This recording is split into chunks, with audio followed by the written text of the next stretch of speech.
meet the leader, Darren, Racine.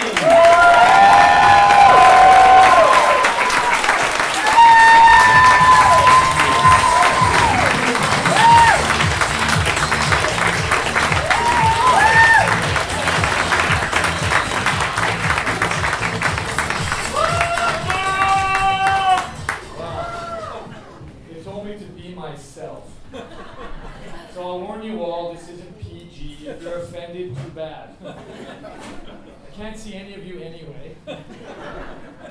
So let's start with some simple questions. How many of you will have an older sibling? And how many of you have a younger sibling? Okay, the next one's easy. How many of you have ever been 12? All of you. So I'm going to take you back to when I was 12. Sorry,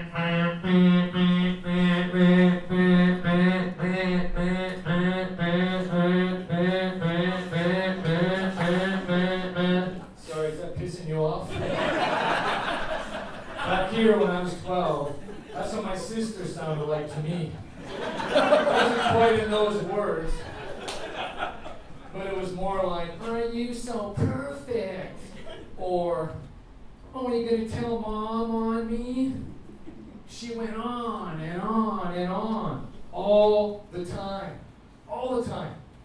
So finally one day I told my parents, you gotta shut her up. Just talk to her, tell her something. And all I got was, you're the older one, just ignore her. Are you kidding me? Really? Ignore her? So one day she started and boom! I grabbed her by the neck and I was squeezing so hard that her lips were going purple, she couldn't breathe, and her eyes were bugging out of her head. She can't talk now, can she? I was squeezing so hard, and I had to be honest with you, I was hoping the little bitch died. When my mom came flying in from the other room and started wailing on me, telling me to let her go. So I let her go. And you know what happened?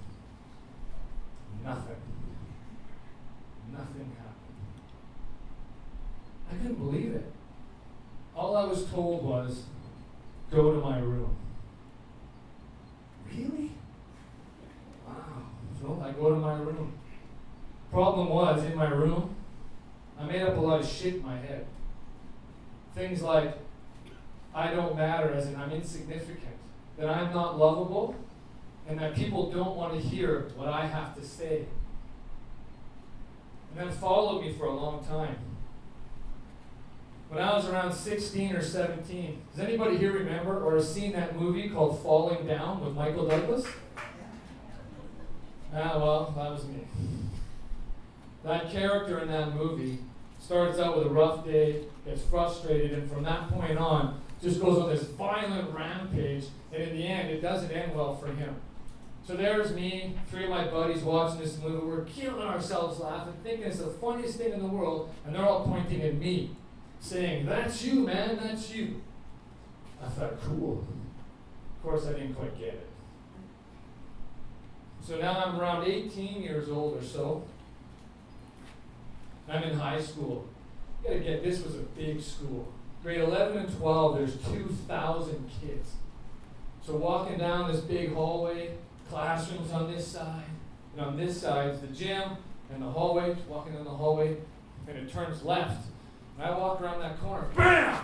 Oh my God, there's this girl there. She's just beautiful. She was completely outstanding. There I am, like that big dog with the drool. I wipe my face, you know? And you still remember what she's wearing. She had tight blue jeans on. She had a button-up shirt with white, blue stripes on it. She had long, dark hair. I was in love. I had absolutely no idea who she was. And it didn't matter. Within about 2 to 3 weeks, she became my girlfriend.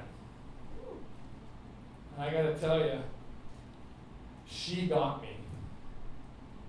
When I was with her, I felt significant, like I mattered.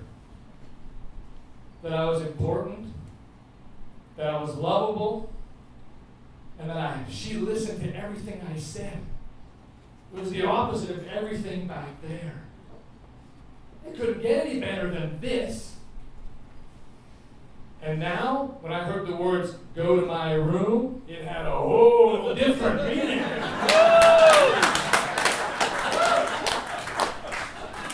And then one day, boom, she's gone. She breaks up with me. I remember that like it was yesterday. Because I remember laying in bed, bawling my eyes out for a day and a half. And it felt like somebody had cut my arms and legs off. And honestly, I just wanted to die. God, it sucked. Within a couple of weeks, we eventually got back together. And she is now my wife.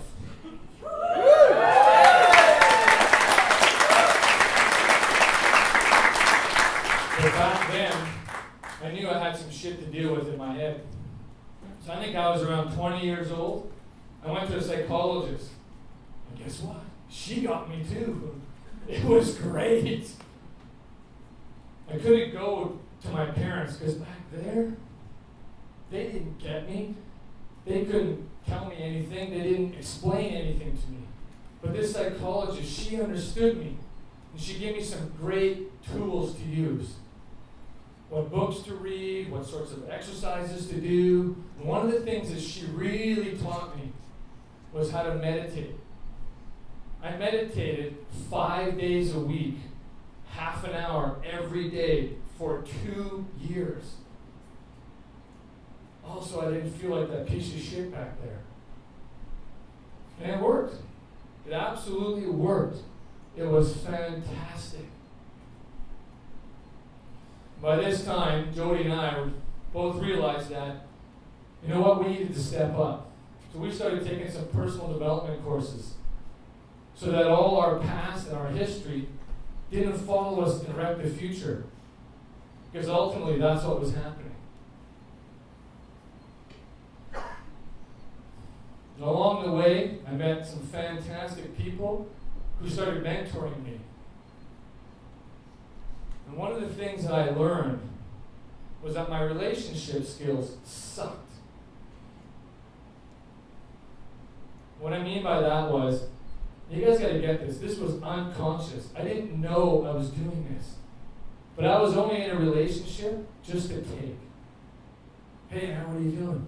Oh, yeah, do you want to come over? Because I'm by myself. Or, oh, I needed a hand with something. Can you give me a hand?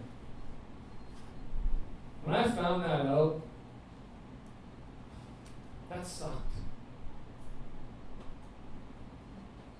I realized that my communication skills needed to be better. I needed to step up and start owning that. And one of those mentors is Dov. And one of his great quotes for me was, great communicators are not always great leaders, but great leaders are always great communicators. And when I got that one, I thought, shit, I'm missing half the equation. Because I can lead. My communication skills, not so good. And I really needed to step up. And what I realized was that I needed to take take ownership of that and be fully responsible for all my actions and their outcomes. So you may be wondering why I shared that story with you about the teenage Boston Strangler. But honestly, I wasn't the Boston Strangler. I may have looked and behaved like I was. Can't argue that one.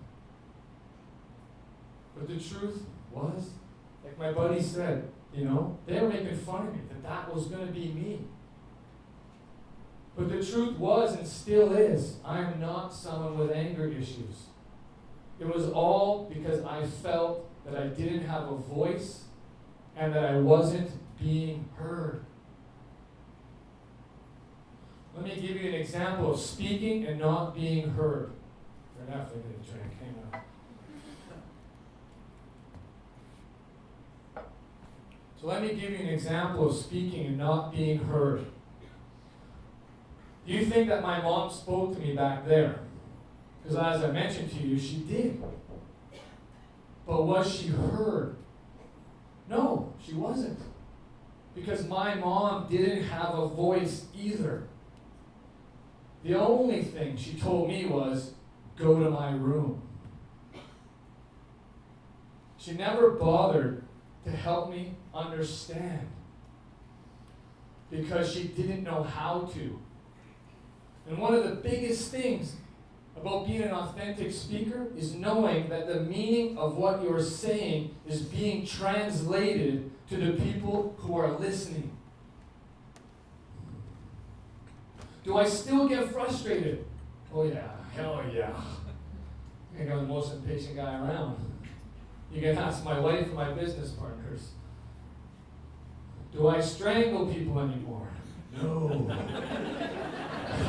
It doesn't work well. Do I feel like it? Yes. How many of you do? Gotta be a few of you out there, right? We all have those moments. But now, I pick up a journal and I write. I write and I write and I write until I can walk away with this greater clarity and a bigger picture. And for me, that brings compassion, empathy, and patience. That is how I found my voice. And what that means for me is being able to speak from my head and from my heart. That is what I have learned in the last 6 months. One of the things that interested me about the Authentic Speaker Academy for Leadership, the program, was not that I would be dealing with anger issues. I didn't have any.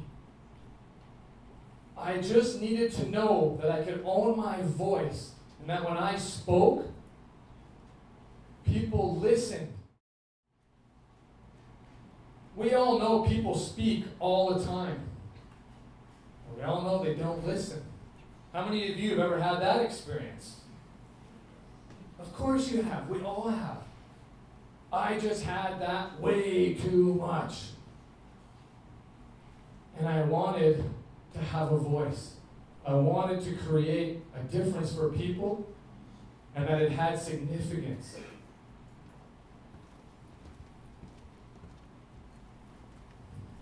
The main problem is transferring that knowledge, that information, and the intention in your head, and especially from in your heart. Transferring that into the words coming out of your mouth in an authentic way is the biggest challenge. We all know that if we could connect what's in our head, and especially with what's in our heart, and have it come out of our mouth in such a way that didn't have you feeling like, oh my God, did I just say that? But rather it was like, wow, that was so profound. You touched my heart. Then you would know you had power. You would know that your message connected and that it had meaning and it really meant something to them. Imagine standing in front of an audience. It could be a small audience, it could be 1,000 people, or maybe even just your spouse. And knowing that for the first time in your life, that you actually had something to say, and that it had meaning and significance to them and to you. Imagine how empowered you would feel being able to walk into a restaurant, just order food, at a business meeting, at a large presentation, or maybe even a PTA meeting, where you don't have to imagine what it would be like to be heard at that PTA meeting, or with your spouse, or that audience of 1,000. Because that is what the Authentic Speaker Academy for Leadership will do for you. It's about being heard. It's about stepping up and owning that leadership. Being who you really are. For those of you who are committed to making a difference in your life right now, sign up for the next Authentic Speaker Academy program in 2013. I promise you will be heard, and you will know leadership at a level you never imagined. My name is Darren Racine. Well, one more thing. I will be a coach in that next program, so I hope to see you there. You guys have been great, and thank you.